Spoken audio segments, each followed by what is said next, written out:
Ikaw ang ginusto, ayoko nang lumayo.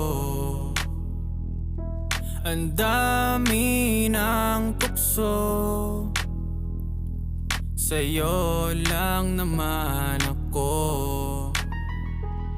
Alam ko naman mahirap na ulit umibig, pero nung nakita ka, ako'y biglang napatid. Napakaganda na mukha, tubog ng iyong katawan.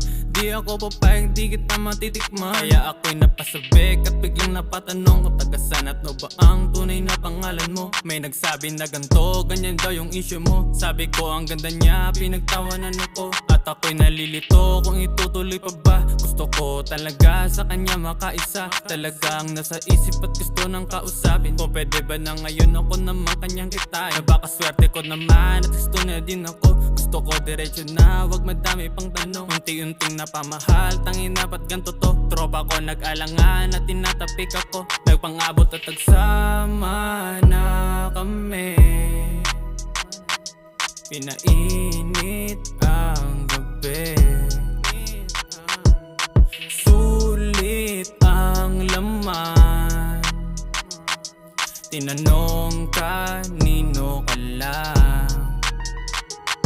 Ikaw ang ginusto, ayoko nang lumayo.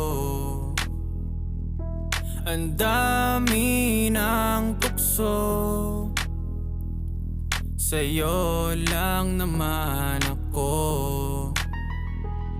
Kahit madami kakilala, kung ayaw sa'yo, mahal kita. Kaya tagap ko kung anong meron sa'yo. Noon pa yon, hindi ko kailangan lumayo sa'yo. Kapag sinabi kong mahal kita, bebe, totoo yun. Handa akong makinig sa mga kwento mo at drama. Ganito pala kapag si Cupido tumama. Hinihiling ko lang na palagi ka ng kasama. Ang sarap ng araw kapag ikaw ang kayakap. Sana di gamitin ang tangi kong kahinaan na pinapakita dahil di ko makakaya. Sa'yo lang pinapakita tunay kong ligaya, lalo na kapag katabi ka dito sa kama. Handa kang sumakay, sumaga dito sa aking mundo. Halikan at ingay na palihim mo lang binubulong. Alam mong masarap dahil pangalan ko ang ungol mo. Sumabay lang sa bayo habang tinutugtog si Makino. At ngayon umaga na naman, lagi lang nagbabangayan. Uuwi na naman, pwede ba